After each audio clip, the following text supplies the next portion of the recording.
Welcome back to another episode of Draft Junkies. This is season 2, episode 2, and we're gonna stick with our O lineman. Get a little tighter here. There we go. We're gonna stick with our O lineman, and so what we're gonna do is we got 9 more O linemen, and we're gonna give you the ins and outs of them, the measurables or whatnot. And again, I preference this: the 9 guys we talk about. We don't necessarily mean there for the Baltimore Ravens. We just talking draft in general. So you don't have to put he ain't gonna fit or they ain't gonna fit with everybody we talk about. We like this part of the NFL season. So we decided to talk about it and bring it to you guys and see what you think. Now, again, don't berate us because we ain't trying to put out 9 of these guys on here because there's definitely some guys that we've been talking about today that I can give to you know what's about, especially after watching. So just know.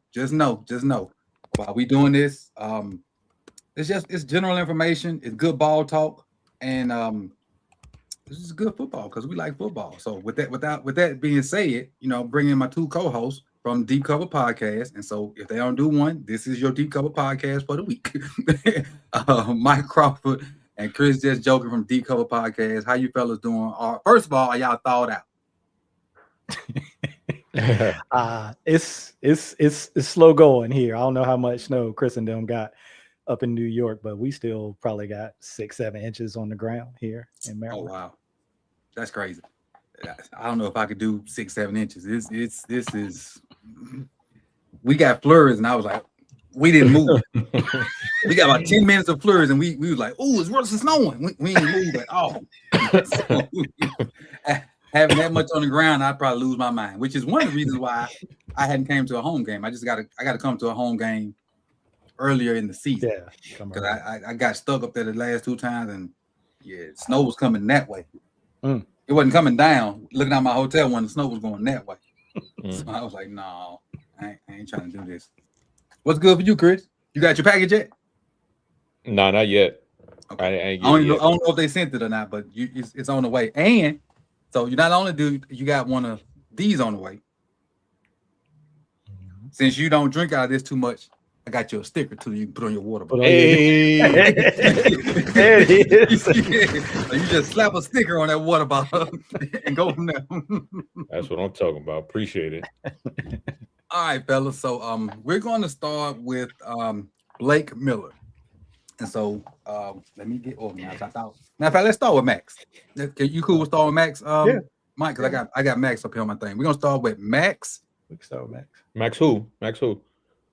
Ian Archer. Hey, that's good. It's close. That's good. That's real good. Yeah, that's good. Okay, cool. Hey, that's one victory for me. Let me find Max. Let me put Max it on my thing. Oh, there you go. All right, so. With that being said, I'll go ahead and give y'all some details, and then we can talk about old Max. Max Ihenacho, Arizona State, 6'6", 330 pounds. The things I got about him, and he was the first person I did. He overextends some on losses. Slow first step versus the Baylor defensive end. First step is just average in general. Allows the chest to be had. Number 23 versus Mississippi State was murdering him. And then he flashes some finish, but it's not as consistent as it needs to be. My little side notes: Mississippi State giving him hell versus Bay on the back end of it. And as far as you go, you can tell us about Max, Mike, since that was kind of your guy. Yeah, he's definitely one of those guys where you're betting on traits and upside. Relatively new, not just to the position, but to the game of football. I don't think he didn't play football until he got to junior college. Oh, wow. He didn't play in high school because he's originally from Nigeria, and then I think his family moved to California, and he started out playing basketball. He had played soccer growing up, so he's doing soccer and then basketball when he got here to the States. And it was actually his AAU coach who suggested he try out for football. And so he did, and like I said, went to JUCO, and that's really where he got kind of his first introduction to football. And then he got recruited out of JUCO by his O-line coach who's at Arizona State. He was at Fresno State, so he was going to go to Fresno. But then his O-line coach got the job at Arizona State, so he followed him there. So he started, I think 2 seasons? I think he started his junior season and he started his senior season. So he's probably got 14 starts. I think when he first got there, they had some injuries, so he might have played 5 games, like the first year that he got there, like sophomore year. But we talking somebody that less than 30 starts, games played, not just starts. He's definitely a project. Yeah, so you definitely betting on traits and upside, but as you watch some of these clips play, you can see athleticism, right? The athletic dude for, I forget what his senior, he was at Senior Bowl. I think he was like 6'5", 325, something like that. So, good size. Forget what his arms were, but I want to say they were 33 or 34, something like that. Nothing where it was like, oh no, that's not going to work. But yeah, the things that you talked about, Coach, are similar things that I saw, and I kind of break my stuff down into pros and cons, so you can see it. I talked about the quickness out of his stance, good athleticism for his size, his hand timing and placement improving. It's like there's a lot of this stuff where it's like developing / improving, because you talked about how it was pretty inconsistent. He did, as the season went on, though, he showed me better patience with his hands than I expected for somebody who is still kind of really developing that part of his game, particularly in pass pro. I was impressed with some of the patience that he displayed as the season went on. And you can see the mobility that he has that could, kind of be an asset in the run game. By the cons, like you said, wide hands, inconsistent grip strength. He let rushers into his chest, doesn't consistently play to his length. He'd give up the short corner by turning to the sideline too often. Needs to be more consistent, getting defenders' hands off his frame, and then targeting and hand placement are still developing, like I said. So you're definitely betting on traits with him.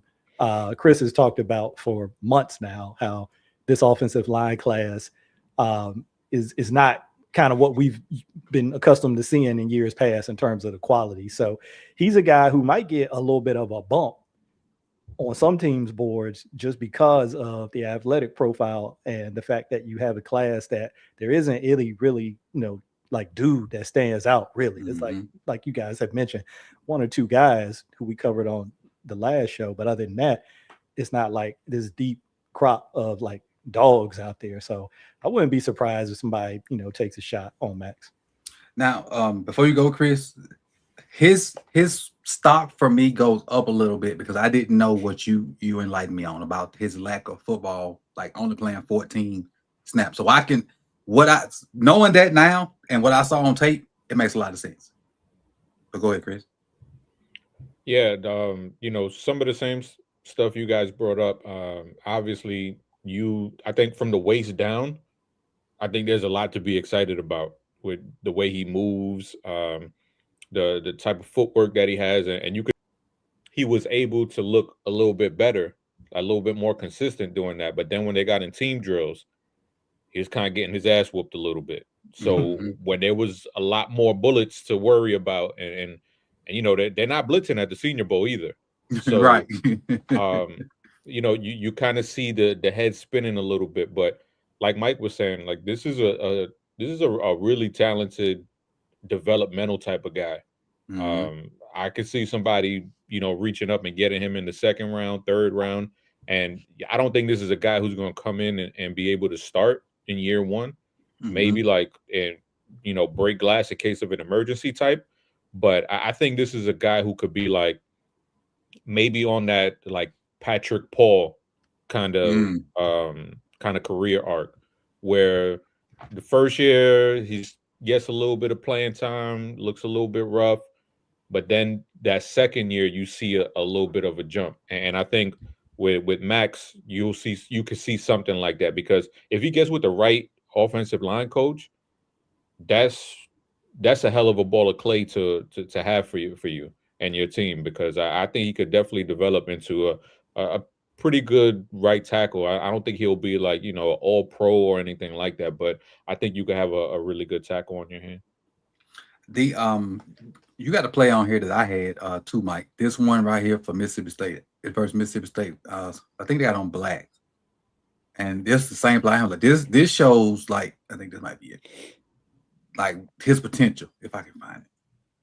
I had paused it, but I let it go. Where is it? Nah, I can't find it. Maybe it's in the front. But I don't know what it was. It was a combo block. and he showed his ability to bang down on the guard and then go up to second level. And the footwork that this might be it right here, bam, right there, and go. That showed me what zero high school football, right? 1 year, I think it was only 1 year at JUCO. It might have been 2. Don't get me wrong. And then 2 years at Arizona State. So he's now played a lot. But like you said, you see the ball of clay, and if he can get like Chris mentioned, if he can get with the right coach, who can really develop him and help him reach his potential, you could have something there. There goes Raleek. What's his name? They're running back. He's at Texas now, right? Boy, I don't know. Raleek Brown or something like that. He is back. I saw this clip when went through the first time. I'm like, man, that joker rolling. Yeah, I think his first name is Raleek for sure. I can't remember his last name. I think he's at Texas now. But these were some good clips too. It's a good one too. Getting to see him against Melo Height and David Bailey, that's what you wanted to see. And he definitely took some L's. How you can just go straight to that and not waste time. Man. Yeah, he definitely took some L's. It is nice. But he also had some reps where he kind of held his own against those two, and we know those two dudes can go in terms of rushing the quarterback. I want to see. There's one on here. That one was against a screen. There's another one that's against a screen where the ball goes away from him. But the only reason I put it on there was because if you look at all these other sets, it's basically the same pass set every time. Like he doesn't really try to change it up. On that one where the ball went away from him, he actually changed it up. And he took that set back like he was going to set back and then jumped it.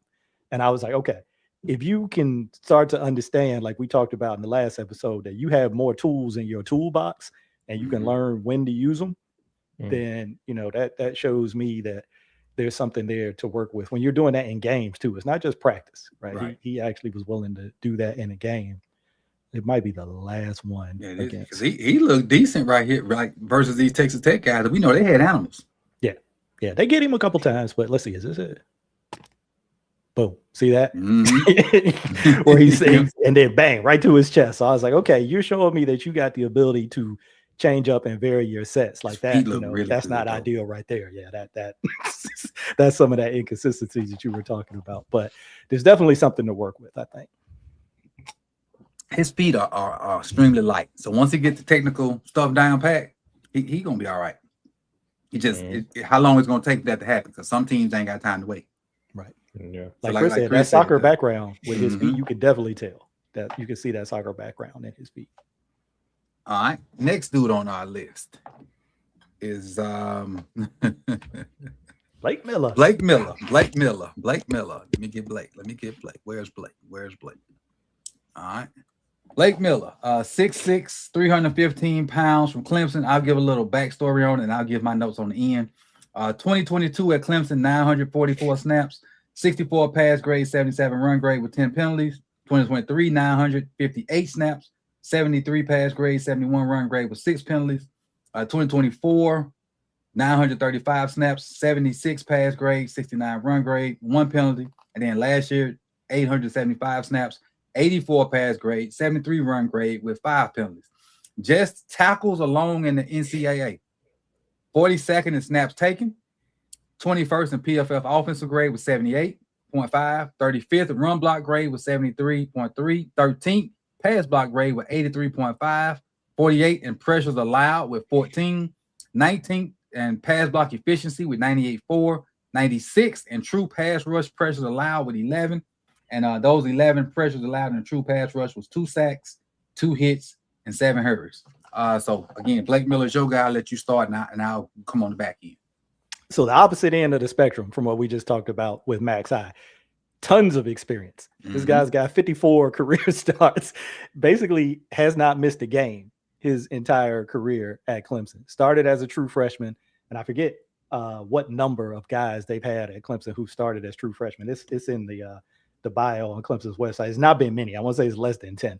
But was a freshman All-American and then had been all ACC his other season. So never missed a game due to injury, has been a starter the entire time that he's been there. So from the experience standpoint, like I said, the complete opposite end of the spectrum of Max I. Tons of experience. Now, Mhm. in terms Yes. of on the And field, I'm sorry. Blake Go Miller ahead. is 7'8". So Blake Miller is Yeah. 7'8". People, I'm sorry. My I bad. forgot to mention that. I should have done that with Max I too. I 78 put it at in, I right put it in tackle. the chat. I put it in the chat for Max. Yeah, 78 at right tackle, and then Max was 58 at right tackle. Mhm. But Miller, obviously you can see his height, right? So he's tall, solid athlete. I wouldn't say, gonna blow you away with athleticism, but solid for a guy his height. He does work to sink his hips to anchor, which is tough for those taller guys, right? Sometimes they want to bend at the waist, but he does work to try to kind of bend at the hips and knees and sink and anchor. Flashed the outside strike and then added a circle punch, which I really like. So when you watch these games chronologically, you'll see him like right there. You'll see him strike with that outside hand. People started to get a bead on that as the season went on. So then he started to give him the Miyagi. He started to give him that circle punch so that they couldn't time that outside strike. So that to me was, a good sign of a guy who understood, hey, I was doing something. Teams are starting to get a bead or getting a read on it. Let me mix something else into the batter right there just to kind of change it up. And although, like I said, athleticism is solid to maybe even average, depending on what your threshold is for athleticism. In the run game, he always got to his spot.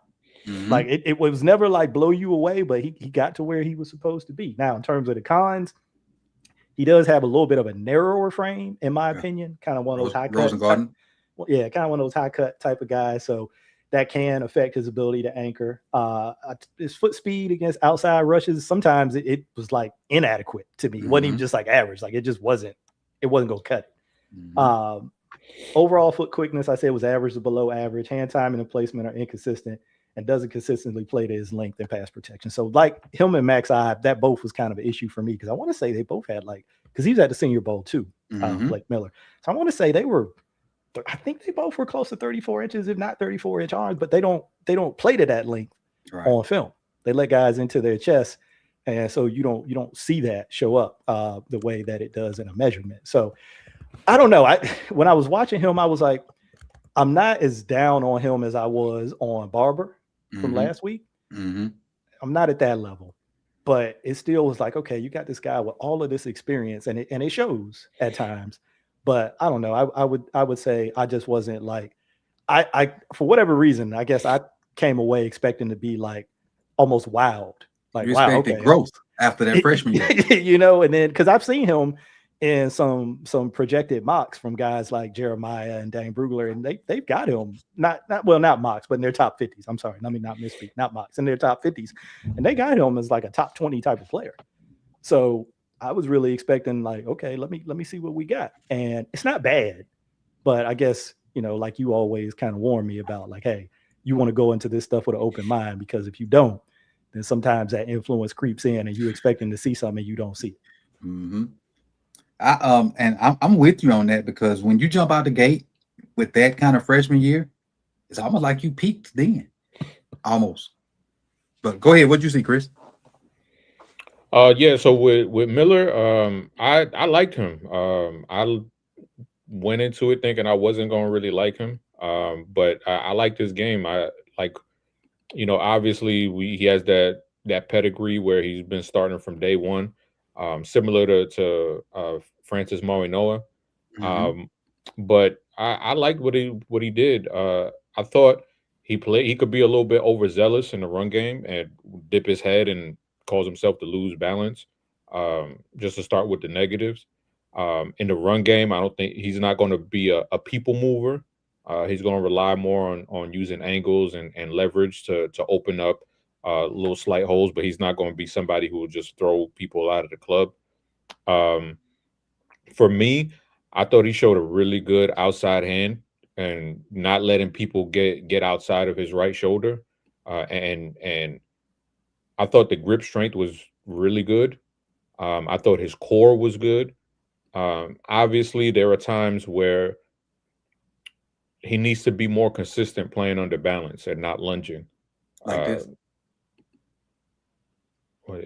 Yeah. Here you go. Yeah, and it's like my notes on that rep was like, you got to do something. He just jumped out there in this set. You got to get your ass throw down. a punch. He didn't do it. I'm like, you can't just jump out there and then just let this guy just run into your chest. You gotta do something. Yeah. But and like Mike said, I don't think he's a great athlete or anything like that, but I think he's good enough, especially if you're going to ask him to pull. I think he has the athleticism to get out there. And I thought he was actually good out in space as far as being able to target those smaller DBs and stay on them.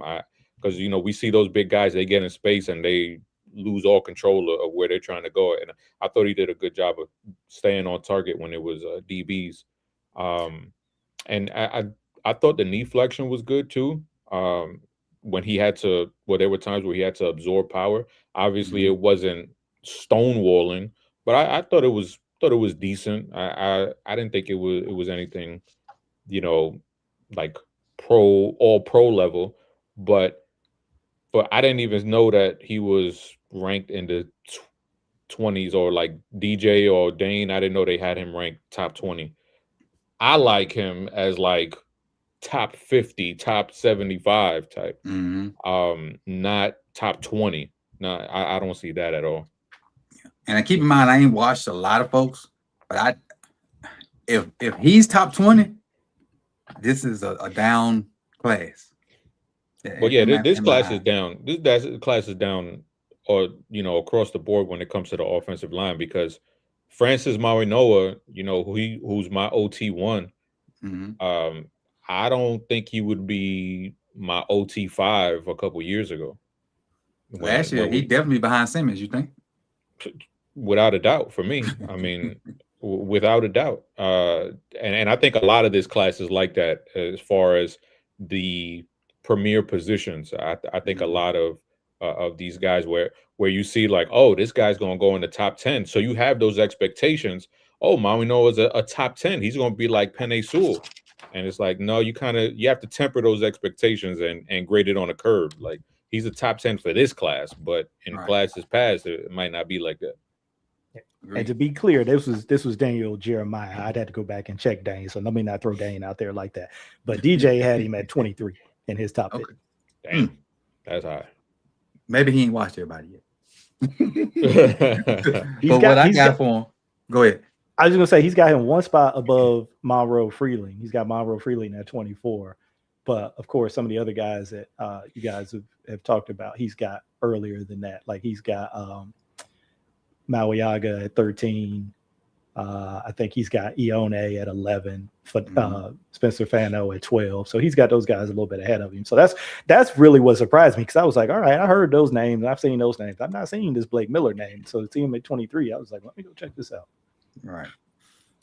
What I have for him is exceptional durability and reliability. Has, like you said, Mike, hadn't missed a start his entire collegiate career while logging 950 plus snaps almost every season. Impressive natural bend and flexibility for his size. Doesn't look stiff or mechanical out there in space, like you mentioned, Chris. I put offensive linemen in two categories when I see him in space: lumberers or fluid. And he looks, fairly fluid. He don't look like he chugging along to try to go get somebody. He look like he actually running like a smaller person a regular person would run. Like, it don't hurt him to run. And any offensive lineman I see that can do that in space, I give a positive to him, because there's a lot of lumberers out there, and them small guys just give them the business. Like, they don't even touch him. Heavy hands that can stun defenders on initial contact when he lands that punch. Shows flashes of nasty finishing in the run game. Again, just flashes. And then the cons, tends to play with inconsistent pad level, especially when reaching the second level. Hand placement is erratic, is hit or miss. Kick step occasionally becomes rigid and mechanical to elite speed. So it's like he gets nervous when you got those elite guys on the other side and he don't trust his technique. And then last one, ankle strength remains a work in progress because of that frame. And that's what I have for Blake Miller, according to PFF, 6'6", 315 Clemson. But we'll start putting their actual real weight and size up there once the combine hit. We just gonna go off what the people say now. But once the combine hit, we're gonna pull they real stuff, and we'll probably have some RAS and stuff to add to the guys that we get to once we get there. All right. Anybody want to close out any closing remarks on Miller before I go to the next one? Yeah, last thing I would say about him is I don't want to come across like I didn't like him. I fell into that trap that coach warned me about, where I looked at something before I saw it and it raised my bar. And when it didn't go, but to Chris's point, you got to put it in the context of this class. So if you saying, well, 23 in the top 50, yeah, that's high.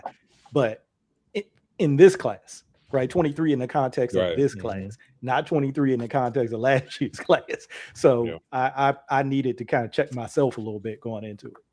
And there's another guy that we're going to talk about that I fell into that same category that you did, Mike. I got one too. Yeah. It's the last on the list for me. What about you, Chris? I don't know what he is. I heard something I didn't mean to hear, and so the whole time, every time I was trying to get to his name, I'm like, somebody said something. I normally see it. He's like two people away. Okay. Two players away. Gotcha. Well, next up is Keelin Rage, and again, I'll give you some background on him before I let Mike take over. 6'4", 330-pound guard from Georgia Tech. Keelin is what number on his? 77. Hit the portal, end up at Georgia Tech in 2024. 904 snaps, 78 pass grade, 60 run grade with no penalties. His junior season, that's guards in the NCAA. 42nd in snaps, 14 in PFF offensive grade with 76.7, 14 run block grade with 76.8, 35th in pass block with 78.4, 18th in pressures allowed, 6, 2 hits and 4 hurries, 8th in pass block efficiency with 99.3, 6th in true pass rush grade, 84. Is that a 4 or 9? I think it's 84.6. 11th in zone blocking with 77.4, and then 3rd in gap blocking at 71.1. What you see, Mike? Okay, so he was at the Senior Bowl. I know I said that when he's out of position, good understanding of how to redirect force, and that's something that we talk about, and Chris mentioned it with Blake Miller. You don't necessarily have to stonewall somebody or even drive them back. I mean, that's hard to do. But if you can redirect their force, like he said with Blake, where you're lifting it up, right? You get up under those guys and you take that force that's trying to come through your chest and get under it and redirect it up or to the left or to the right. Up is better because left and right, they can get an edge on you. But if you can do that, that can be just as effective, right? As being able to just really drop your anchor and just like basically, stick up a wall against somebody. So I think Keelin showed he could do that, and he's a finisher in the run game. I mean, I think that's something that we all look for. Yeah, I think we all look for that in these guys. But I had true finisher in the run game is what I wrote in my notes. In terms of the cons, let's see. I said he had he has a wider upper frame but a leaner lower. Like somebody that we're going to talk about. Yeah. That guy. Like nasty and like I'm going to put you through the down a little bit because he was going crazy over there. But in a good way, not in a what's the dude? Trevor. You much rather call the dog off. You much rather call the dog off than have to see. Yeah, he was playing nasty, but not in a dirty way like Trevor Penning was at the Senior Bowl. And that's what you want, like you said, Coach. That's what you want. You want to rein it in more than have to get that out of somebody. You want that natural nasty, that natural nasty demeanor that somebody plays with, and he has that. Now, I think in the run game, obviously you play at Georgia, and I think he has the ability to improve there because I don't think he's a slouch. I don't think his footwork is so bad, like that many reps where you see somebody like at a Texas A&M where they're running the ball, they're also passing the ball, at a high clip, and at Georgia Tech, they're running that thing. So maybe with some coaching, maybe more reps, he can improve in that area. But I really like Keelin Rage. I thought he was. I enjoyed watching his tape.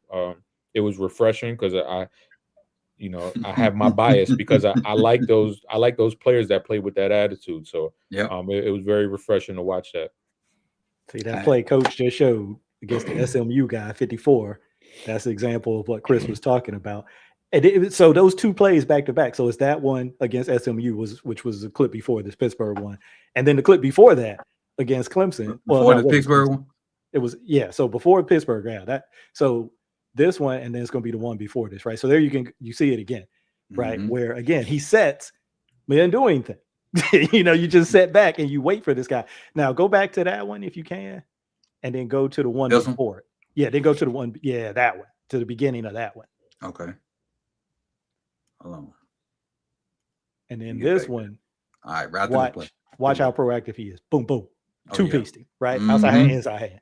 Right? Went out and got it and just shut it down immediately. And then we'll see this one, right? The next one that comes right after this.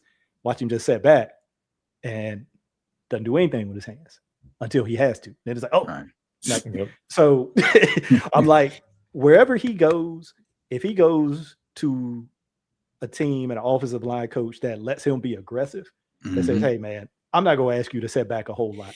There are going to be some protections where that may be what we got to do. But for the most part, if we can stay, in front of the sticks, down the distance, on time, the way we want to, 15 to 20 yards down the field and showing the kind of motor that offensive line coaches dream about, which, like Chris said, and Mike's like, seeing them do that makes watching these guys make it fun. A lot of people may say, like, it's just boring. You just watching clips.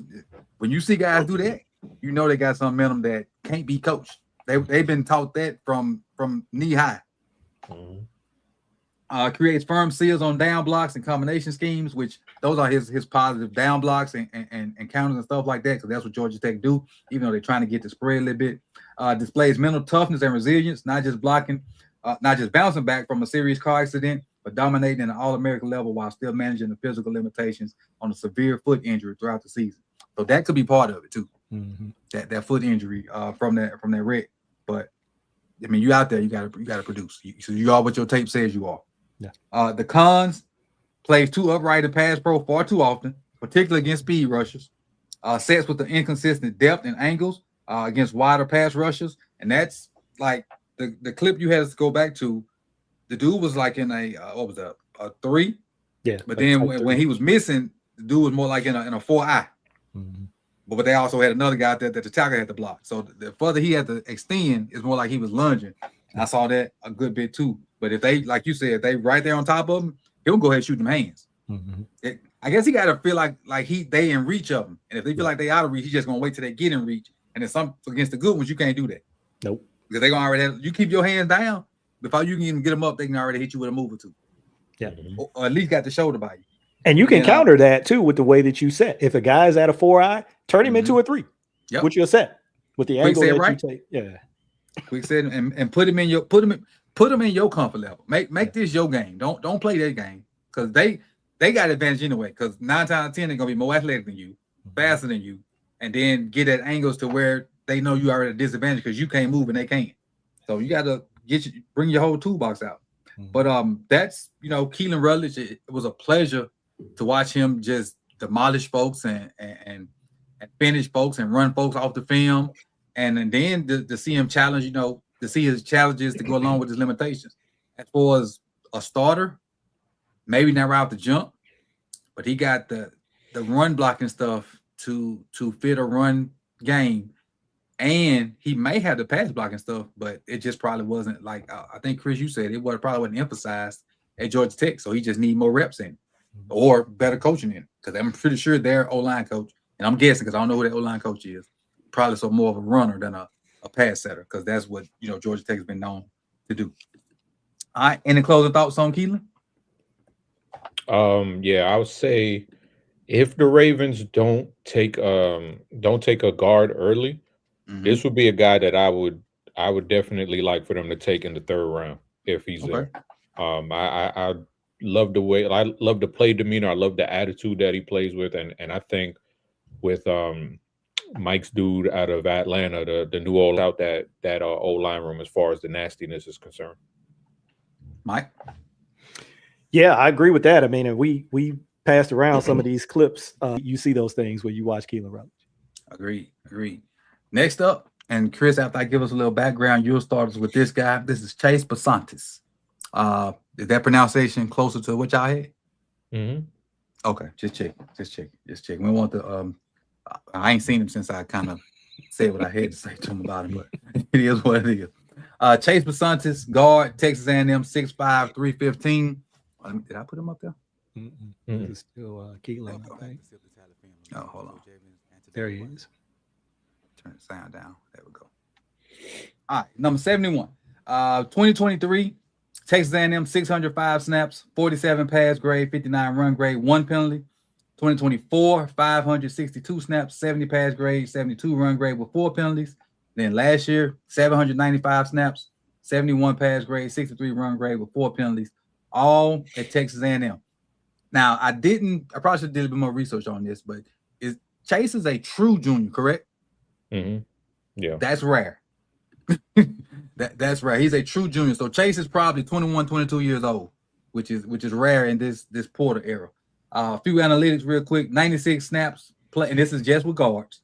96 snaps played, 795, 89th pressures allowed with 12, 56 true pass rush grade with 66.5, 46 zone blocking grade with 66, 97th run blocking grade with 62.7, 74 pass block efficiency 98.4, 46th in true pass rush pressures allowed 6.0, 1 hit, 5 hurries, and then 62nd in gap blocking at 56.5. Chase Basantis, Chris.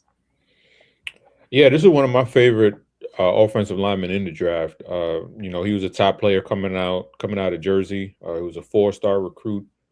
He played tackle in high school, and when he came to Texas A&M, he actually started 12 games at right tackle and then 1 game at right guard. And I think that tackle ability, I think you see it in his game quite a bit with the way that he moves, the ankle flexion that he has, the way that he's able to move. You kind of see those movement skills of a tackle. And he's kind of built like one too. He doesn't really look like a guard. But I came away really impressed with him. I thought his core strength was really good. I thought he had very active hands. To me, that was like the main thing with him on film is the active and strong hands. I thought he did a great job of refitting his hands whenever the defender hit them away. I thought he was really good at keeping his hands inside the defender's breastplate. And things like that. To me, that jumps out because it's not going to go according to plan every time. These guys have so many moves. You look at guys like, Tamba Ali, who was taking, jujitsu, and he had all of these, hand fighting things like he was Neo. And the fact that he's able to keep his hands so active and so strong throughout a rep, that sticks out to me, especially for a player that's as young as you said, Coach, where he's a true junior. Now, for me, I think there's times where he can get a little bit over his skis and lunge at defenders in the run game. That. Yeah, causing him to lose his balance. I thought in the run game he was on the floor way too much. So that's something that he definitely needs to clean up. I think he can get stuck on blocks and as far as picking up blitzers, where he'll just be stuck on a guy in front of him and kind of follow him and leave his gap completely open. Now, we don't know the assignment on the play. We don't know, what kind of technique he was taught or what he was able to do. But I saw it enough on film where I was like, yeah, he's kind of late picking up on blitzers. So to me, those were the 2 negatives that I saw in his game. But I'm a huge, huge fan of his. Mike? Yeah, you can see his eyes too in some of these clips. You just watch his helmet. I know we're looking at it from behind, but you can see he locks in on who he's blocking, which is fine, right? Because especially in the run game and your target, but you have to be able to see what else is going on as well too. So you can kind of see that a little bit with where his head is at in some of these clips, where you can see why he might have some issues, in terms of his eye discipline. Let me see what I wrote. Chris talked about the grip strength. That was the first thing I had up there. I said plus grip strength.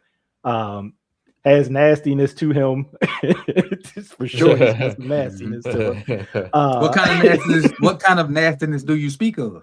Well, it's funny that you asked that, Coach, because in my notes I said in parentheses, see the tea bag versus Notre Dame. So it's that kind of nastiness. If we go get real.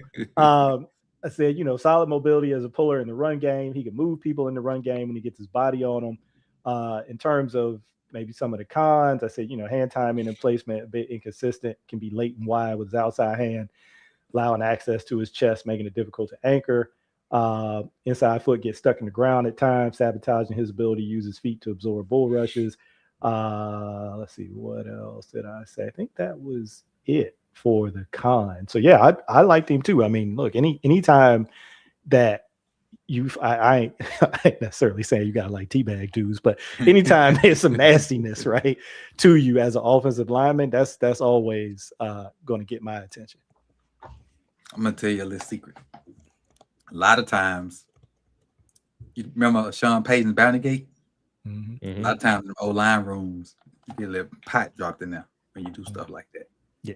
So, you know, they must not have one in Baltimore. They can't. They don't even have a cup this side. Can't put no coins in here. If they draft him, he probably gonna bring one with him. I know he got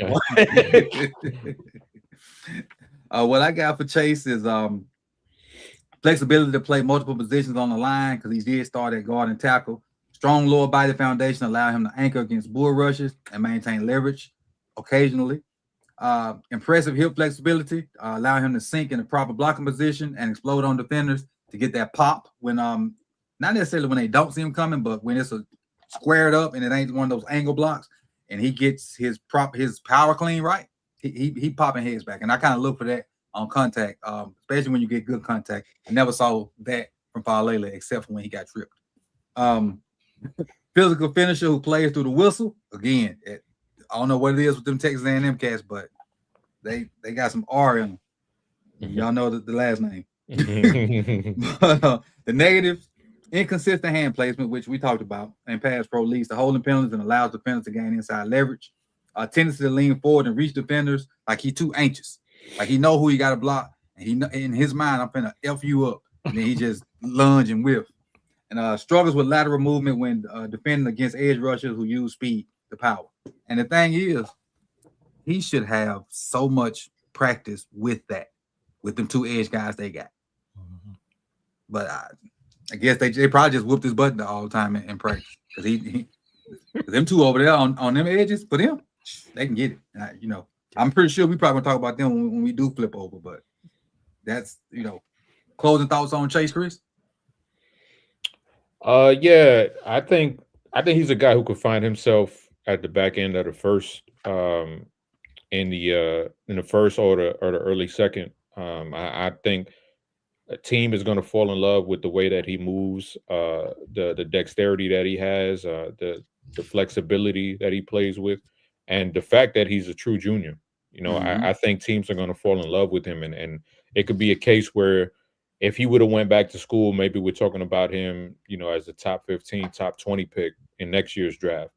And so I forgot who we were talking about, like, Monroe Freeland, where a team could be like, hey, we have a late first round pick. This is a guy who could possibly be a top 10, top 15 pick next year. So let's get on it right now and make him a first round pick. And you have that extra year. So I was a big fan of his. Yeah, that youth for him helps because you sure he's going to develop a little bit more. By the time he's the age of most of NFL guys, 23, he should be ready to be in a position to start for you a long time. All right, next, one of my favorites, and this is Chris. I'm so glad you put this cat in here. He has been a pleasure to watch for the most part, and then just go and find his pictures on the internet just to use.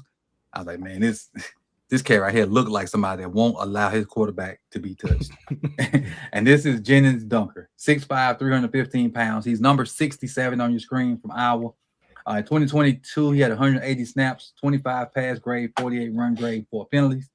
2023, 712 snaps, 75 pass grade, 65 run grade, 2 penalties. 2024, 588 snaps, 76 pass, 90 run, 1 penalty. And 2025, 729 snaps, 77 pass, 80 run with 2 penalties. Just among guards, 15th PFF offensive grade with 82, 16th run block grade with 80, 38th pass block grade with 77, 16 pressures allowed with 10, 2 sacks, 1 hit, 7 hurries, 43rd in pass block efficiency with 98, 5th with zone blocking grade. You know what's Cooley from when you have a number like that with 87, and then 55th in gap blocking grade at 61. Floor is yours about Jennings Dunker. Yeah, so Jennings Dunker, he came on the scene for me early on in the process, and where he was getting first round buzz. So I was like, all right, let me check out this dude who's getting first round buzz. And I was slightly disappointed with it, kind of like what Mike said earlier about Blake Miller. He's somebody who I was like, all right, I'm gonna see first round tape, and I didn't see first round tape. Mhm. Now, like Mike said with Blake Miller, just because I don't see first round tape doesn't mean I don't like him as a player, because I do like Jennings Dunker. Mhm. I don't think he can stick around at tackle. I think he's a guy that's firmly going to have to be moved on in the inside. And I think you see that in his game. He's a natural mauler in the run game. I think he does a fantastic job of never letting his feet die throughout a rep. Like, he Mhm. is always churning and driving until he hears the whistle blow. And I love that with the run game. I love that. I think he shows a good understanding of angles and leverage. Like, he's a strong guy, but Mhm. I think that understanding of angles and leverage helps him out even more. Ben Cleveland. Who's Ben Cleveland? I think he's talking about the other dude. He just being funny ones too.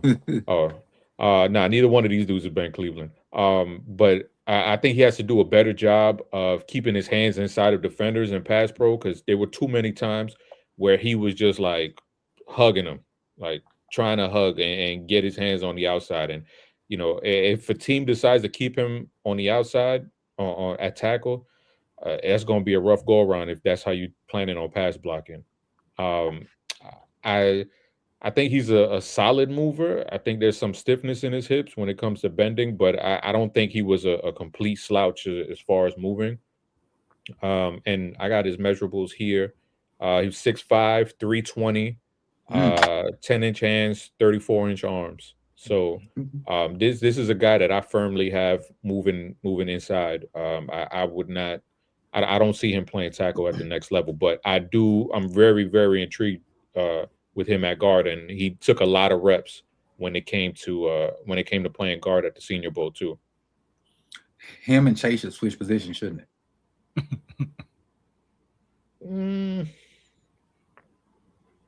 But I like Chase. I like Chase on the inside. I think they both should be inside. But I think Chase moves like a tackle. Yeah. Better And that's than what I'm Chase saying. than I'm saying the look, like, because Chase has that slenderish frame, yeah. Chase has the frame, and he got the squatty body, like most guards are. Yeah, that was the best way I could say it, Mike. He got it. He definitely got it. He definitely got it. Go ahead, Mike. Nah, that's one of the first notes I have. Is like he probably would be better at guard because he looks a little less comfortable in space. Say he sticks to defenders like Velcro in the run game, because when he get on them dudes, ain't no getting off.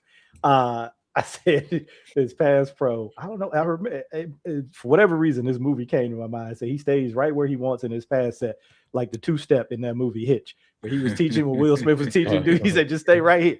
Just go right here." I was like, "That's what Jennings Dunker do. He don't get outside of that little spot in his pass set." But he takes those short, choppy sets like he's playing guard when he takes his pass set. But I'm wondering if that's something they teach, because if you watch the left tackle, he does it too. Left tackle sets the same way. So I wonder if it's something they teach there. He could have at times had his hand timing and placement was a little off, allowing rushers to access his chest and driving back on bull rushes. Did see times when he was able to drop his anchor late, kind of see him hit that reverse C with his back. But he was getting a little too close to the quarterback for my liking. But I liked him too. I mean, it's like when we watch Bo Stevens. I mean, there's if you're just looking to add some dogs in the run game and some overall toughness and physicality in your offensive line, I think this is what those dudes do. Get your mans, man. Get your mans. Get your mans. Hey. Could be possibly. Out there with Tyler. That's right. Linderbaum was out there. What I have for him is Dunker takes great angles and steps. A seamless transition from getting the fit to vertical driving and the zone blocking. His zone blocking is teach tape for tackles. Even though he don't look like a tackle, some of the stuff he does for younger tackles, that's the way you want to do it. Because when he like you said earlier, when he latch on to you, and he latches on to you in the right spot, them hands ain't outside like talking about it. They fit under the chest plate and they drive it. Like, them feet don't stop in the run game or the pass game, even though the pass game could use some refinement. But to me, athletically, he doesn't look like a tackle. All his movements look guard-like. And so for me, the untrained eye, he got to be a guard. And maybe he's a tackle if both your tackles hurt. Right. But he move inside, he could be a really lucrative career for Jennings. That's what I see out of him. And it just the way he moved, it looked like they had two guards on the field.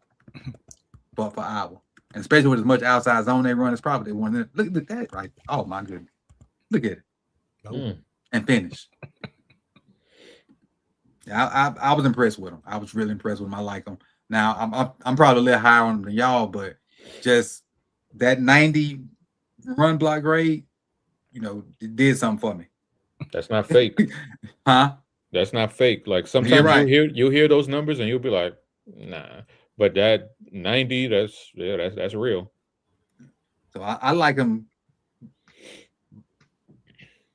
Never mind. I'll be hypocritical if I say that. No. All right. But you're projecting him at guard though, so I get why you like him the way. Yeah, in my mind, I don't even see tackle. Right. Mm-hmm. So and you guys probably because he playing tackle. Like watching the first game, I never saw him as a tackle. Mm-mm. Never. And I just in my mind, he going straight to guard. Yep, I agree. Let's see. Who's next on here? Oh, okay. One of your boys. Next. Yeah, one of my boys. Next on here. Let's make sure he's next on my sheet. He is next on my sheet. We're going to the U. Yeah, we're going to the U, baby. Going to the U. Next up, let me hit play on this. Oh, there we go. Anez Cooper. 6'6", 350 pounds, guard number 73 from the U. 2022, 352 snaps, 60.5 pass grade, 74.4 run grade, 1 penalty. 2023, 878 snaps, 74 pass, 63 run, 1 penalty. 2024, which was Cam Ward's year, 872 snaps, 69 pass, 57 run, 2 penalties. And then last year, the second place, the runner-up in the national championship, 1,022 snaps, 78.9 pass grade, 67.4 run grade with 2 penalties. What's jumped out to me before I even got to the tape, 3,128 snaps, 6 penalties, which was very impressive to me. Good. 80th in pressures allowed with 12, 1 sack, 2 hits, 9 hurries. 39th in pass block efficiency with 98.8. 45th true pass rush grade with 67.7, and 97th in true pass rush pressures allowed with 9, 1 sack, 1 hit, 1 hurry. For those that don't know what's the difference between regular pass rush and true pass rush, regular pass rush is anytime it's a pass. True pass rush is old school drop back, like it ain't no RPO, it ain't no play action. It's just straight snap 3 steps or snap 5 steps. And they grade those straight, true pass rush, and you get a better picture of what the guys can do on passing plays. Because you put in RPOs and all this different stuff where it could be run and pass, it should get murky, and PFF already murky. Ain't that right, Chris? Yeah, that's for sure. Go ahead with Anez. No, hold on. First of all, I meant to say this before we started. I tried to black eyes this man's name the entire time I was doing the video and reading it. I did it while we on here. I keep putting an R in his name. Arnez. I'm making this man Arnez. Arnez Battle. You think about Arnez. I'm thinking about the comedian Anez J. Arnez J. But the man name, I keep telling myself it's not Arnez. It's Anez. Where the R keep coming from is that, I guess that's the Mississippi in me. I'm adding stuff to where it don't supposed to be. But go ahead with Anez Cooper. No, I was going to ask you, what was the pass blocking grade For this past year? Yeah. 78.9. Okay. Well, this dude, to me, that's what he does. That's his bread and butter, pass Mm-hmm. pro. He is very impressive when it comes to pass pro, and I was surprised. He was somebody I was watching Francis Maunoa, and I'm like, who the hell is this fat dude next to him? Like, just you know, just over here, just not getting pushed back, not just very efficient in his pass blocking sets. I was like, this dude can ball. Why am I not hearing or reading about him at all? And now Nobody talking about it. you go to the national championship, you'll think somebody's talking about you. They don't talk about him at all, and I don't understand why. This dude, he's one of the best pass blockers as far as interior pass blockers are concerned. He's up there. Mm-hmm. I think he shoots out of his stance quick. He's able to fire his hands out at defenders, showing good accuracy with his punch, and like we said with Chase, he does a good job of refitting them when they get displaced. There's no you're not going to run through him. Mm-mm. And that is something that quarterbacks will love him for, because we know that interior pressure is the biggest bugaboo of all quarterbacks, is having guys fall into your lap when you're trying to scan the field. And that's something you don't have to worry about with him. Now, when it comes to run blocking, it's a little bit of a journey. There's I don't know if it's a not wanting to, or just not I don't think he doesn't want to, but it's just the level of proficiency you see in his pass blocking, you don't see it with his run blocking consistently, because there are flashes of it where he's able to, displace people and create some knockback, but they're few and far between. So is it a him problem? Is it a coaching problem? I don't know that answer, but I would like to see that catch up more, because right now the pass blocking is up here. It's a level 5, and run blocking is like a 2. I do think he does a good job when it's time. I think he has a good feel for when it's time to disengage with blocks and climb up to the second level, because he's not a slouch in space. Like, you see how big he is, and you watch him climb up to the second level, and it's smooth. Like, he's not like chugging along. Like, he looks pretty smooth for somebody who's that damn big. So I would like to see him get with a really good a really good run blocking offensive line coach, because I think this dude could be a diamond in the rough. Mike? Yeah, I really liked him too. Like, last show, the way we talked about Pregnon, like, I went into it not really knowing, and then watched him and was like, oh man, I like this dude more than I thought. Came away the same way with Anez Cooper. I like, especially like Chris said, in pass pro, because one of the first notes that I had, or the first note I had about him is looks to make first meaningful contact instead of only react. Right. That's one of the first things that I noticed about him, whereas so many of these other guys, you see them set back. And Anez Cooper was like, no, I'm taking the fight to you right now. And he could do that in a variety of different ways, right? He independent hand usage. I think he was good enough with his feet, although sometimes when you're looking to make that contact first consistently as much as he is, it can make you susceptible to counter moves, and that's something that he did struggle with at times. So that's something to continue to develop. What else did I hear? Listed at 6'6", 350. He eats bull rushes, and Chris already talked about that. You're not gonna run through it. He just eats those joints, right? Let's say so to recognize and react to rush games, can be. It's not, none of this stuff is like, oh, every single rep I saw he did it 100% of the time. There's at times.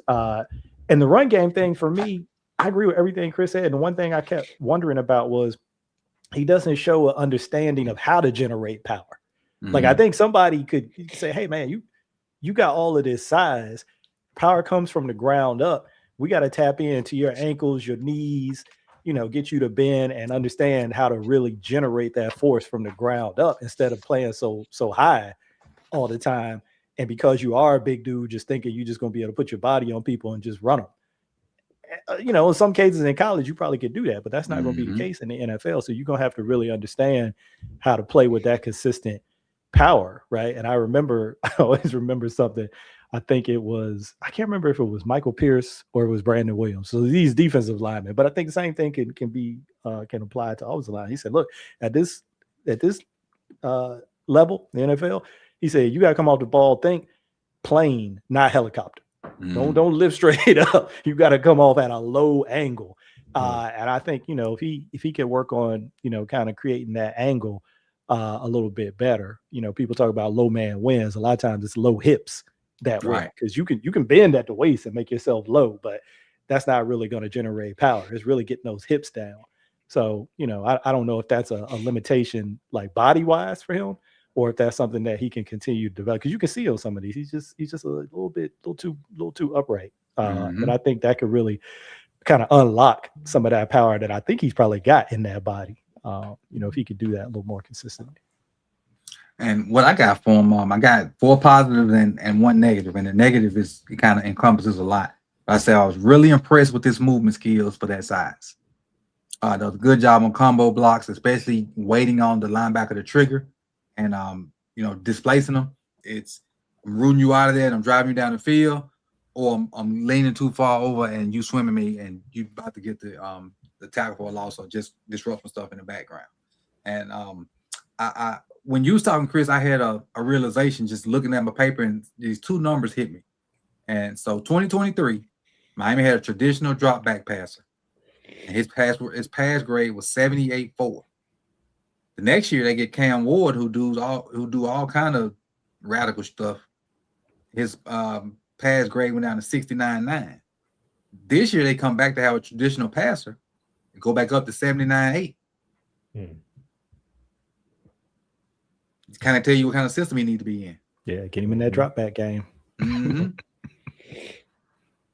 then I didn't notice that until you were talking, and I just I was looking at the paper and I saw 78, 69, 78, and it dawned on me that 69 year was Cam Ward just being rogue back there.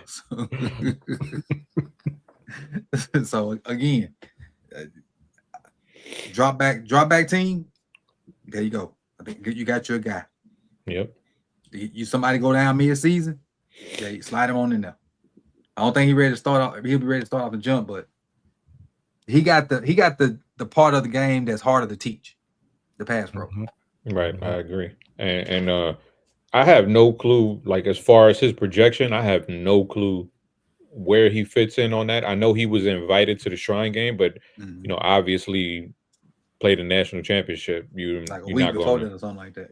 Yeah, so that's not going to happen. But so I know those guys typically at the Shrine, they're more like mid to late round guys. So that's kind of an indication of what the NFL feels about him. So I'm wondering if they see him as like a 4th, 5th round type. But if he's there in the 5th round, he's there in the 4th round, I'm taking him. Snatch him up. No questions asked. Snatch him up. All right. Next on the list for me is Caleb Tieran. Tap from Northwestern. 6'7", 325. He's number 72 on your screen. 5-year guy. 2021, 5 snaps.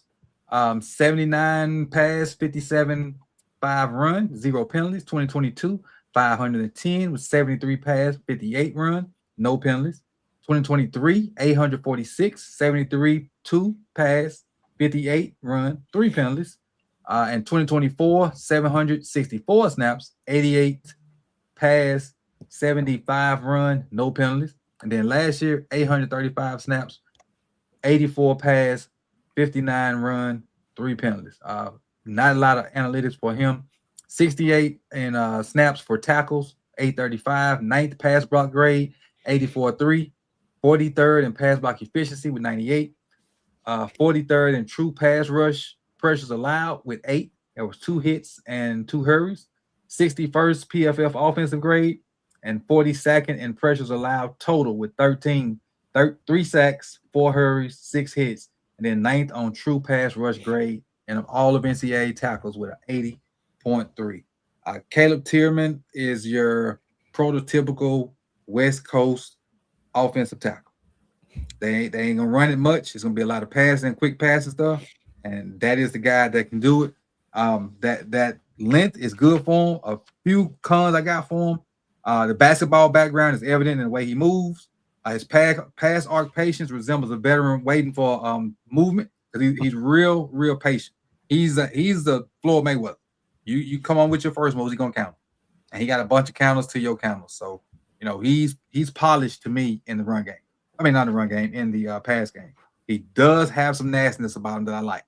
But most guys that play at schools like that, they're not as athletic as others, but they have that nastiness about them where they, even when the chance they do get you, they finish you.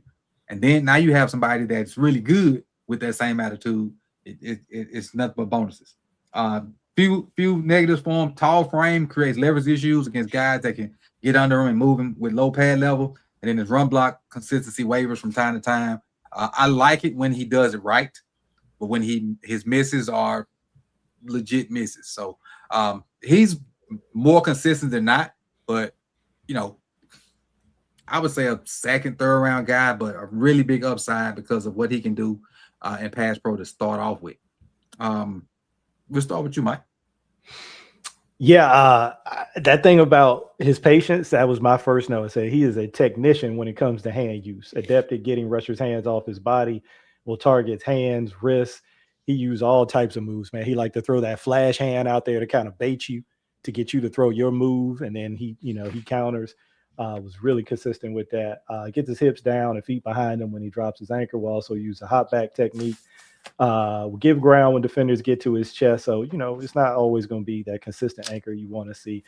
His feet, I said they were, when I'm like not sure and I need to like look more at it to try to figure it out, I'll say like deliberate. I'm not sure if they're slow or they're controlled. Mm-hmm. I couldn't really tell what it was, but I was kind of in between. So to me, I was like, I need to watch more tape. Probably need to see more outside rushes to see him against speed, to see, kind of how they looked then. And then I'm not like one of these people that's like crazy about the arm length thing, because it's more about how you use it than just a pure measurement. Mm-hmm. But the motion of the ocean. Exactly. Right. Exactly. So to me, I don't know what his measurements are, but I thought that there were some issues there where he didn't play as long as maybe I'd like him to see at times. I don't know. I had some unofficial 32 and a half. Okay. See, so I was like, I don't know if this is a physiological thing, like his body, his arms just not long enough to do it, or he's just not using what he has. Like I mentioned with, Max I and even Blake Miller, sometimes they don't always. Hey, howdy. How you say it? Hey, man. I already closed it. I don't even remember how to say it. So yeah, y'all got me to say it. Y'all ain't had to say it. Exactly. So I didn't know that about Caleb. And again, just because your arms measure shorter doesn't mean that that's going to be an issue for you. But that just kind of was something I had in my notes, that at times, like, it looked like he wasn't playing long, and I didn't know if it was because that was a technique thing, or like I said, it was like a body limitation kind of thing. Chris? Yeah, so this was somebody who I heard Dane talk about a few months ago, and he was saying he hasn't given up a sack all year. Said he spoke to scouts and they had him firmly as a top 50 player, and I didn't see that with him. Mm-hmm. I did not see that at all. I actually walked away a little bit confused at what to do with him, because I'm not a big fan of him at tackle. I didn't see the footwork. I think he's a good linear athlete, mm-hmm. but when he was asked or tasked to move laterally, whether it was to recover or pick up a stunt, to me his footwork and agility were just lacking. If we're talking about a NFL tackle, mm-hmm. it wasn't up to par for me. I think he can play tackle in a pinch, like we spoke about with Jennings Dunker. I think you can get away with that for a game or two, but I don't believe that's going to be his true position. Now, if you flip him over to guard, I have a tough time projecting him to guard too, because he plays so high and mm-hmm. he's so stiff. So I don't for me, my eyes, I don't know what to do with him. Because I don't like him at tackle. I don't really like him at guard either. Um, I do agree with Mike. I think he had really good hand usage, and he'll play games with defenders where he'll throw their timing off, and that was really impressive. And I think if you could keep him in a phone booth, especially in pass pro, I think he can provide some good play for you. But I was really just I was confused by watching him as far as the projection goes. And another thing, I didn't think he brought his feet with him to block. I thought he relied too much on his arms, and instead of bringing his feet with him, where you want to marry the feet move, the footwork with your hands and what you're doing. You want them to be in sync. And I felt like too many times where he just brought his hands to the fight and not his feet to the fight. And now that could go back to what Mike says is he just have patient feet, or is that just a slowness thing? I don't know. But yeah, I'm confused with where to project him, because I wasn't a huge fan after watching his tape. Tackle, body, guard skills. Was that fairly accurate? I don't know, man. He's a difficult one for me. I don't know. Yeah, he's a difficult one for me, because I don't see his skill set translating very well to guard either. So I don't, maybe a 6 offensive lineman. I was thinking that Dan, whatever that dude is, but Detroit. Dan Skipper, yeah. Maybe like that kind of career, but I'm not sure. I tried not to make the comparison because I thought it was too easy and it was lazy. But I was like, is this just Skoronski all over again? Where same school, ain't it? Same school. That's why I was like, I tried not to do it. And in the same position, he was a left tackle. They got moved inside the guard when he got to the league. And his first year at guard, he really kind of struggled. But then his second year, he started to get more comfortable. And started to look, like a guy who could maybe stick and stay and be a quality starter at guard in the NFL. So I'm like, is this that all over again? It just seemed too easy, too lazy. So I was like, I'm not going to do it. But that was the question that I had in my notes. Is I was like, is this the same? It looked like a duck, and it quacked like a duck, and it walked like a duck. What is it? It's a duck. It's a Northwestern Cougars or whatever they are up there. Because he looks exactly like Skoronski. Exactly. Next up, we have somebody asked for a center earlier, and we have a center. His name is, and I'm probably gonna destroy this. Where is it? There he is. His name is Sam Hike. One of them two. 6'4", 300-pounder. First of all, before I give you the numbers, guard, look at him as guard and center. But I think most of these clips are going to be center, though. He's number 75 on your screen. 2022 at Kansas State, he only had 18 snaps with a 0 pass grade, 50 run grade. 2023, 48 snaps, 64 runs, 64 pass, 76 run. 2024 is when he became a starter. 840 snaps, 75 pass grade, 67 run. And then last year, 367 snaps. So the snaps were kind of cut in half. 76 pass grade and 78 run grade. The notes I have for him, and the 4 games I watched, because I was doing this a little different at the time, was Texas Tech, Arizona, Utah, and UCF. I got he's a fit for zone blocking schemes, power, counter, and man blocking may be a problem for him in the NFL. Elite footwork on zone plays, can scoop 3 techs, but has to fight like hell once he gets there. Doesn't look very strong. Good feet and pass pro, but had no power behind his hands. If the DT happens to be quick and he gets on second level fast, and he's good versus linebackers. I'm sorry, the double team, not the defensive tackle. The double team happens quick, and he can get up linebackers. Pulling for the center position is a strong suit of his, and getting to the second level with his strength and a good base, but I don't see a lot of pop in his hands unless it's on the second level. And that's what I, watching Sam in those 4 games, that's what I took from him. Chris, we'll start with you.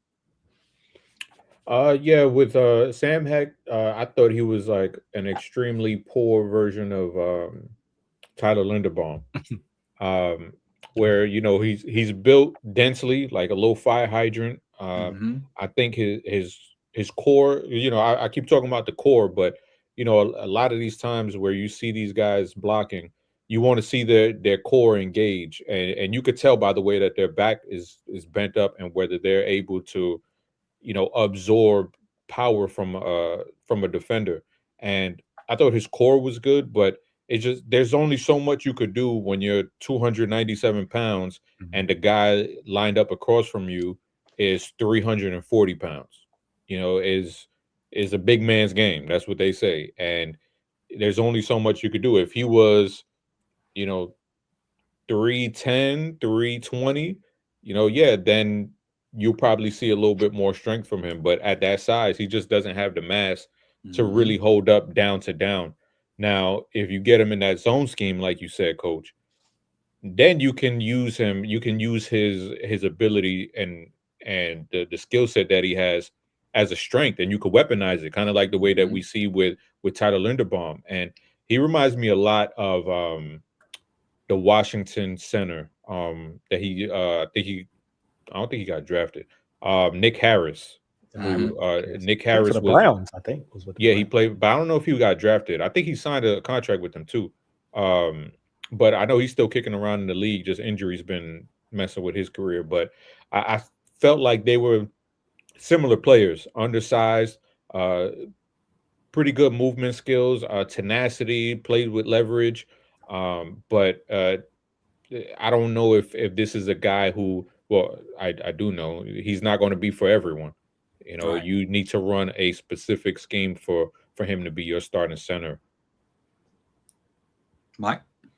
Yeah, Nick Harris, 5th round pick from the Browns back in That's great. 2020. But yeah, very similar body type. Nick Harris was 6'1", 293.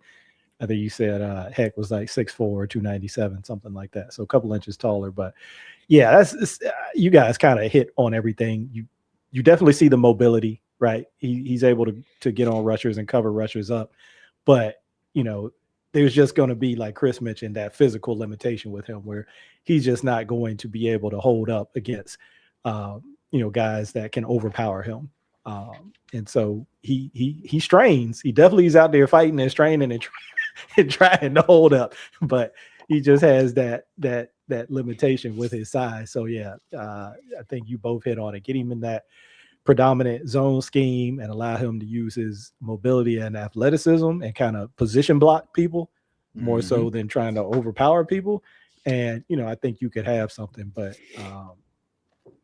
just one-on-one, if it's about just, a physical matchup, I think he's going to be on the losing end of those more often than not, unless he's able to, like I said, use his athleticism and work angles and get position on guys.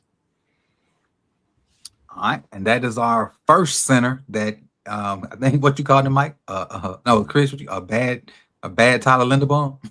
Oh yeah, but the extremely thing poor is, man, Tyler Linderbaum. The comparisons are there because he looks like he have movements like Linderbaum. The thing that he's good at is identical to what Linderbaum is good at, and his weaknesses are what Linderbaum's weaknesses are. You get a good, strong nose tackle, and he's gonna kick his butt. Yeah. So. Is he great value? Right there. Is he a great value, Linderbaum, or is he not even great value? What's the name of the store in y'all area where you can get 5 meats for $20? That's the kind of seasoning he is. Here, I guess he would be the Aldi. He'd be the Aldi Tyler Linderbaum. So the quality of Aldi is better than Great Value? No, they like neck and neck. They Aldi, like neck and neck, but Aldi is like, it's not gonna have no name brand. He ain't the Whole no Foods. Name brands at Aldi. He ain't the Whole Foods Tyler Linderbaum is. Nah, ain't no name brands at Aldi. But that's Sam Heck. And our last guy for today, bring him on up. Isaiah World. Tackle from my bad. Don't listen. 2022. I was gonna say, who the hell is talking? Got a narrator. Yeah, me. Isaiah World, 6'8", 318 pounds from Oregon. 2022, he was with Nevada with 729 snaps, 42 pass grade, 51 run. 2023 with Nevada as well, 814 snaps, 60 pass, 59 run. 2024, still at Nevada, 854 snaps, 82 pass grade, 61 run grade. And then last year, got in the portal, played at Oregon, 844 snaps, 62 run grade, and 62 pass grade and 66 run grade. Few stats, 60th in total snaps, tied for 27th and 1 sack allowed. 96th tie with 18 total pressures, 62nd with 97.7 pass block efficiency, and then 17th and gap blocking grade 72.5.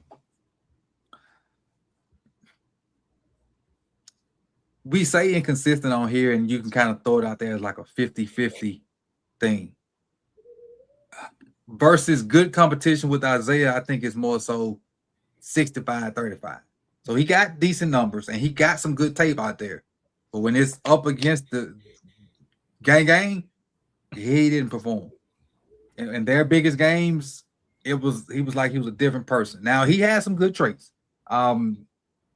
Twitchy, moves well for that size, but seeing him versus the Indianas and the Penn States and the Michigans, he didn't impress. I had to go watch smaller tapes just to get some good things to say and see what he was good at that maybe he can build on.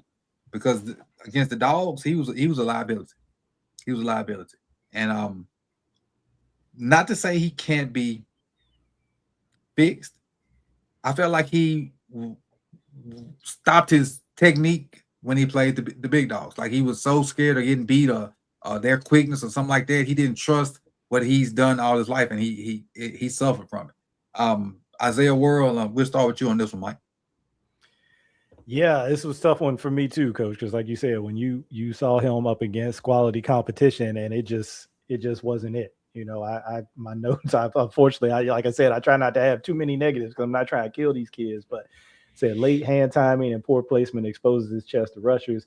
Not enough sand in his pants to anchor plus poor technique equals no bueno. Mm-hmm. No bueno. He was able to anchor at times by redirecting that force upwards. So like you said, I think he has some traits and some athleticism in his body where he can bend and he can move. And so maybe he can get into those positions where, he's able to be a little bit more consistent against those higher end defenders that he's going to face week in and week out in the NFL. But we just talk about his college tape right now. But it just wasn't at the level. It was below the standard. Like I couldn't even use inconsistent. I was like, this is not right. This is below the level. This is below the level. We need you to show a little bit more when the lights are the brightest, because this is the type, the caliber of competitor you're gonna face every week in the NFL. So, but again, as I always try to remind myself, and if I have to speak about this publicly, these are prospects. They're not finished products. So there's development that can take place. There's coaching, certainly, and that fit is a huge factor for, how guys develop, where they go and the type of coaching that they get and the type of system that they play in. So all of the things that I have as negatives or cons could be developed and then could be turned into positives if he lands in the right place. But just like right now, you're just like, there's a lot of work to be done to get him to where, I think he can get to. Agreed. Chris? Yeah, I thought his hands were disgusting. Like, just not in a good way. Just it's like he had oil on his hands. Like every time, it was just hands outside the shoulders. Very lackadaisical punch. You're a fifth-year senior. You expect, and you're at Oregon, who has top everything.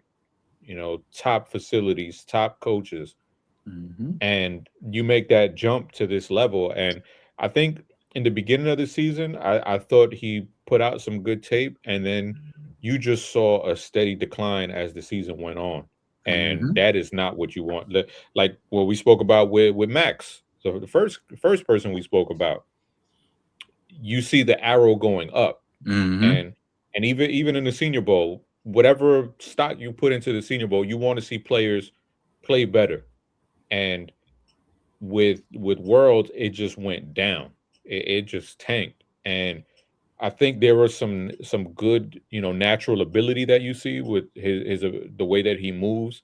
Obviously the size that he has, but for a fifth-year senior who's been playing football for a while now at two different programs, this isn't the kind of development that you want to see. You don't want to see a guy going backwards in his skill, especially at a program like Oregon. And with him, I have a really hard time seeing him like cracking top 100. And with a guy of this size, this pedigree, where Oregon, they're in the playoffs, they have a good offense, and for him to not be able to crack that top 100, I think it sucks, because we went into the season wanting to see a better offensive line class, and he was part of that group that kind of disappointed. And he was somebody who last year, folks were like, oh, he could be one of those dudes. And I think his season was wildly disappointing, to say the least. Agreed. Again, I try not to, like Mike said, try not to focus so much on the negative, but I went straight to the good games. And so I had to go find the good tape to see the potential that he has. And so, like y'all said, just to reiterate, what you do when them lights are the brightest is what you're gonna do in the NFL, because they the brightest every day, even in practice. Because you could be cut at any time. So, but again, like Mike said as well, all the stuff that is not good, it definitely can be fixed. With the proper coaching, the right buzzwords, better teaching, changing the instep, or just changing their thoughts on angles. Any little thing that a different coach can say with a different set of eyes could unlock the person. And that might be all you need to do that. Maybe even just motivation. If he has it in, because I mean, obviously this is, just guessing, but you have somebody he's like, oh, I'm in Oregon now. I'm getting, X amount of money to play left tackle for Oregon. I'm a first round pick, in his head. And that hunger and that drive that got you to Oregon, it might not be there anymore. But if you have a wake up call where you go from first round pick to, let's just say, fifth round pick, that could be a wake up call. Like, I didn't make it yet. Right. I need to really get on my grind and do what was expected of me, what was projected of me. So, and I'm not saying that that's the case, because we don't know, but that could be a motivating factor for him. Like you talked about going up to that level, at Nevada last year had an 82 pass rush grade. Then went to Oregon, dropped 20 points to 62. And I think I see Tara say that's tough. Sip lost, Lamar lost to Watson, the biggest moment in college. But Lamar still played good though. That's different. That's kind of different what I'm saying. What I'm saying is he don't play well versus the bright stars. Lamar played well. Deshaun just beat him. So it's a little bit different to me from there. But those are our 9 for this week. That's season 2, episode 2 of Draft Junkies. I appreciate you guys for coming through. Didn't realize we had been talking that long, but I guess when we talking, about stuff we like it, the time kind of fly by. With that being said, we'll see y'all maybe next week. I got to talk to these guys when we get off, and I'll let y'all know. But I will say we probably gonna flip over to the other side for a week to the edge guy. No, hell no. Hey, I got you. If you want to go there, I got you. Hey, yeah, Mike does have it. I got a whole list of dudes as special team. But you got long snappers too? Huh? Well, I ain't got into the specialists yet. Okay. These are just like coverage guys. Oh, okay, right now. okay. But gunners and kick covers and stuff like that. Okay, yeah. I got you. But I appreciate y'all for coming out. You could have been anywhere in the world, but you chose to be here with us. Like the video, comment, subscribe. If you don't subscribe to Deep Cover Podcast, please do so, because they're gonna sneak one on you in a heartbeat. The third member was in here lurking, so I know he ain't far behind. So it might sneak one on y'all soon. So make sure you subscribe over there, and we'll see y'all soon, man. I appreciate y'all. Have a blessed night, and peace and love. Peace. Y'all.